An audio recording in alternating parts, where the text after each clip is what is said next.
friends, welcome back to my channel. Oh my god, not the book moving by itself.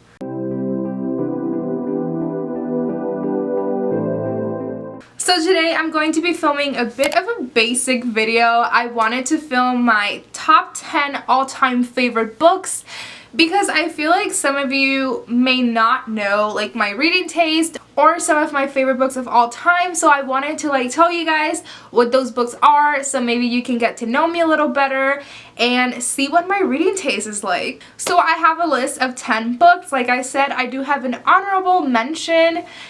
You will see some of the genres in here. I did divide the video up in different genres, and you will see that none of my favorite books are fantasy. My honorable mention is a fantasy book, but I feel like overall in my life I just haven't loved fantasy books as much as I do other genres. But I am getting ahead of myself, so let's just get into it. Let me focus because I'm like all over the place right now. I totally forgot to mention that all of the books that are in this video are not books that I've read in 2021 because I do want to make a whole video of my 2021 favorite books.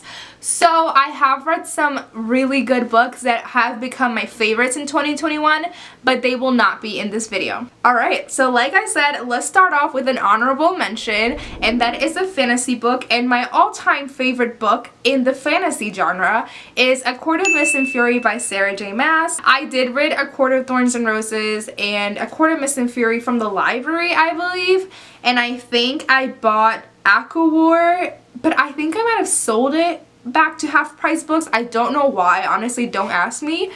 But yes, A Court of Mist and Fury is one of my all-time favorite books. I feel like that book just has everything that I've ever wanted in a book.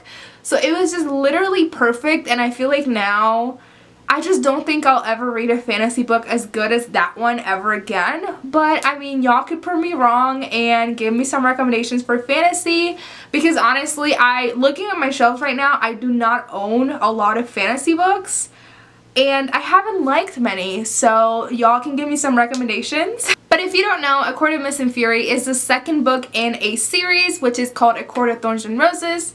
Well, I don't know if the series is called A Court of Thorns and Roses, but the first book is called A Court of Thorns and Roses, and I'm sure that you've heard of this book in the booktube community. It is everywhere. This series is by Sarah J. Maas, and the first book is a Beauty and the Beast retelling. It has fairies, fantasy, political intrigue, and a lot of romance, and it's a really incredible series. I have read the first 3 books, but yes, that is my honorable mention, the only fantasy book that you'll see in this video. Alright, so let's start with the actual list. So the first genre is historical fiction, and historical fiction is one of my favorite genres. I have read a lot of historical fiction at the beginning of this year. So the first one I have right here, and that is The Seven Husbands of Evelyn Hugo by Taylor Jenkins Reid. If you know me, this is one of the books that I recommend to everyone. Obviously a historical fiction novel which follows this woman, Evelyn Hugo, and she was like a huge star back in the day. She was like an actress, and you follow like her memoir of her life because she has a pretty crazy life, because from the title you can see that she's had 7 husbands. So you learn about each and every husband and the time frame when she was married to this man and just her life, and it's pretty crazy, and I adore this book. It's so perfect, so yes. The second book in the historical fiction genre is All the Light We Cannot See by Anthony Doerr. I read this book when I was in high school, and I remember really loving it. I do feel like I have to reread it. Like I said, I really loved it at the time, and it's one of my all-time favorite books, but I'm sure that I could reread it sometime soon and I would get something else out of it, because at the moment, like, I remember that it was a World War II story, but like any details are kind of like fuzzy in my brain. Like, I can't remember details exactly because it's a very dense book. I think it's around 500 pages long. Obviously deals with a very heavy topic, which is World War II, but it is set in France, and it follows this young girl who is blind, and then it follows a different perspective from this little boy boy who is German, and he's kind of being like trained into the military. I think that's what they called it back then, but he's kind of like being trained to be a soldier. He's German, and then the French girl, she is blind and she is in France, and somehow, some way in this incredible novel, they meet, and it is incredible. I love the story. It has incredible writing, and also Anthony Doerr, he took like 10 years writing this book, so you can definitely see how beautifully written it is and how much work he put into it. So the next genre is dystopian. I actually really love dystopian. I'm kind of sad that like the YA dystopian like era is kind of like over, and fantasy has just taken over. Like fantasy and romance, it's like what it's all about in the booktube community now. But I actually really love the dystopian era. So the first book in the dystopian genre that I really love, I don't own. I really wish I owned this series, but I read it when I was like in middle school / high school, and I just borrowed books from the library. But the first one is Cinder by Marissa Meyer. I adored this book. As you can tell, I love fairy tale retellings. It's really fun. I love those. I know that a lot of people don't love fairy tale retellings as much, but I really do.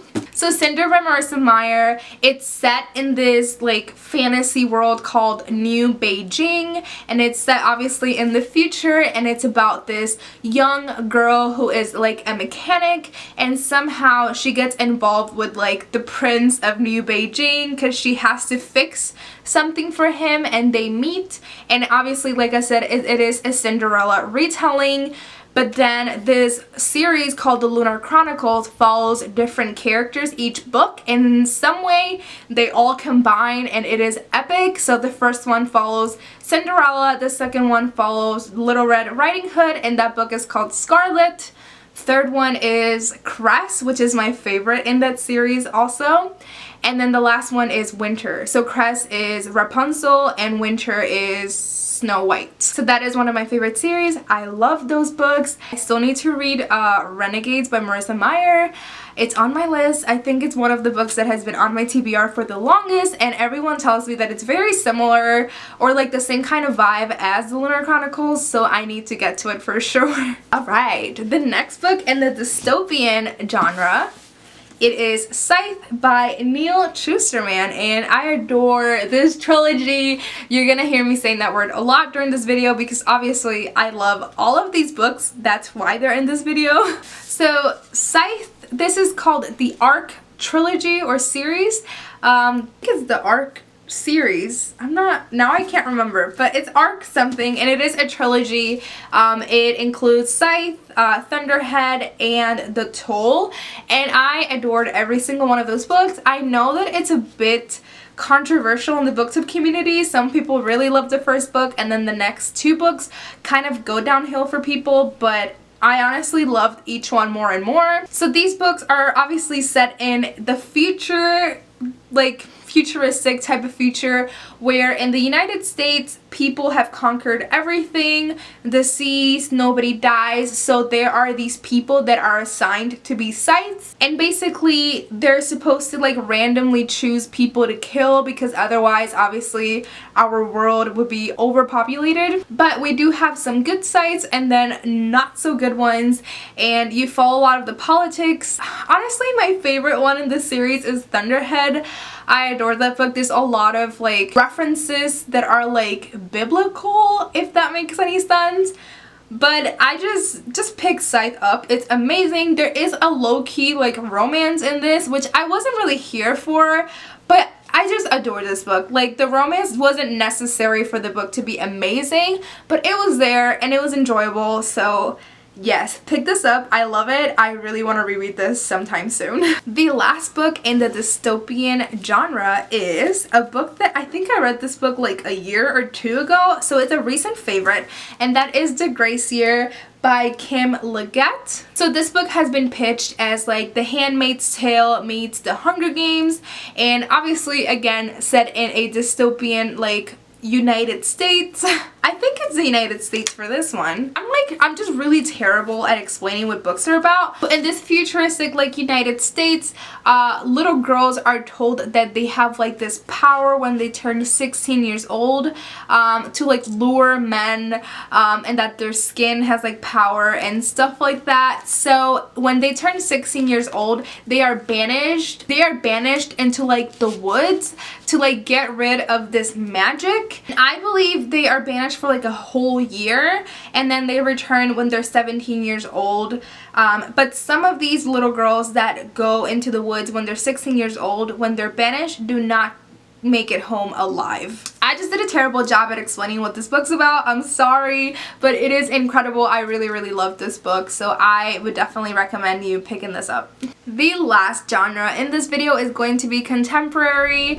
I do want to say before I jump into this book that one of my favorite genres more recently has become mystery/thriller novels. I do feel like I didn't have many novels that I loved in that genre, which is why it's not included in this video, but a lot more books this year have become my favorites from that genre. So hopefully at the end of the year I will make a whole video where I talk about my favorites from this year, and I have a couple in mind that are going to be in that video for sure. So yes, like I said, contemporary is the next genre, and the first book in that genre is Looking for Alaska by John Green. This is my favorite John Green novel. If you don't know, which I'm sure that you do, John Green wrote The Fault in Our Stars, which I obviously loved as well, but Looking for Alaska just holds a special place in my heart. Basically, this book is about this boy who is looking for his purpose in life, and he thinks that going to like this boarding school is going to help him find that, and he makes new friends, and he meets this girl, and her name is Alaska Young. And things just happen. I feel like if I say anything else besides that, I will spoil this novel. But like I said, it is set in a boarding school, which is an awesome like setting. I would definitely recommend that you pick this up during the summertime. But yes, I love this book, and it has a Hulu adaptation. I actually really liked it. It made me cry a lot. So if you're interested, pick this up and then watch the Hulu TV show. The next book I don't own. I do think that I read it from the library, because I don't know why else I wouldn't own this book. But that book is Since You've Been Gone by Matson. So this is another contemporary book that I definitely recommend that you pick up during the summertime. I adore this novel. I read this, I think I was in high school or maybe like early college. So basically this book is about these two young girls who are best friends, and I don't remember their names, but our main character is more shy, and she has this best friend who is like super outgoing and out there. And then summer comes and they have like this super epic summer planned, and right when the summer begins, her best friend just disappears out of nowhere and just leaves her a to-do list of a whole bunch of different things that she wants her best friend to do. So she's left with this to-do list, and she thinks that if she does all of the things on this list, that her best friend will come back home. Like I said, I love this book. This is the only Matson novel that I've read, so I definitely want to pick up more by her. But yeah, I love this book. The next book is With the Fire on High by Elizabeth Acevedo. This is one of the books that I've been able to see myself, like, that I've been able to relate to the most out of any book that I've ever read in my entire life. So this book follows a young Latinx woman, and she is still in high school, and she got pregnant when she was a freshman in high school. So she now has a young toddler, and she's still obviously in school, and she's trying to like reach her goals and dreams, and one of her dreams is to become like a chef. And there is a new class in school where they teach you how to cook and stuff, and there is like a trip to go to like France and have like a little internship, and she's trying to juggle all of these things and trying to like make her dreams a possibility whilst having a kid and going through all of these struggles. The next book in the contemporary genre is Felix Ever After by Kacen Callender. This book follows a young trans boy. I'm sorry, I keep having to look in the little flap inside, because I'm just really terrible at explaining what books are about, and I'm like, I get really confident that I know, and then I feel like I say something that doesn't make sense or that didn't actually happen in the book. So I don't want to like say something that didn't actually happen in this book, so I need to look in here. But basically an anonymous student begins sending him transphobic messages, and he's like posting Felix's dead name. So Felix comes up with like a revenge plan to get back at this person, and then he starts like catfishing him, but then he starts like falling in love with this person. I adored this book. I read this book in one sitting. Also, if you like this book, or if you've read Simon versus the Homo sapiens agenda, I would definitely recommend that you pick this up, or vice versa. And I think there's gonna be like a movie or something coming out about this book, and I'm so excited because obviously it's one of my all-time favorite books. So lastly, the last book in this genre, contemporary, I would say this book is a little bit mystery too. But this is the last book for the video, and that is We Were Liars by Lockhart. Honestly, I feel like this book and The Seven Husbands of Evelyn Hugo are the two books that I recommend the most. But this book, guys, oh my god. I think I read this book back in 2015. I was definitely in high school, and this is the only book that I've reread like in my entire life. I think I've reread this book like 4 or 5 times. I love this book so much. Not me not remembering the name of the main character in this book. I think her name's Candace? No, it's not Candace. Candace is her cousin. What the fuck is her name? The main character in this book, her name is Kacen, and basically her whole family is very, very rich, and her whole family every single summer spend the whole summer with her cousins and a couple different people in this private island that they own. And something happened a couple summers ago that gave Kacen, our main character, like a head injury, so she gets terrible migraines, and there's some things that happen this specific summer that she does not remember. So basically she obviously goes back to the island, and she's trying to like remember what the heck happened this summer. Obviously, I adore this book. The setting is incredible. A private island, so it's kind of like an isolated setting, family drama, and obviously like the not remembering aspect is very intriguing because you just want to know what the heck happened. Like I said, one of my all-time favorite books, and yeah. Alright guys, so those were all of my all-time favorite books. I hope you enjoyed this video and that you got to know me a little bit better and my reading tastes. Let me know if you loved any of these books that I mentioned in this video, and if you have any recommendations for me, leave them down below because I will gladly add them to my Goodreads. So yeah, thank you so much for watching, and I will see you in my next video.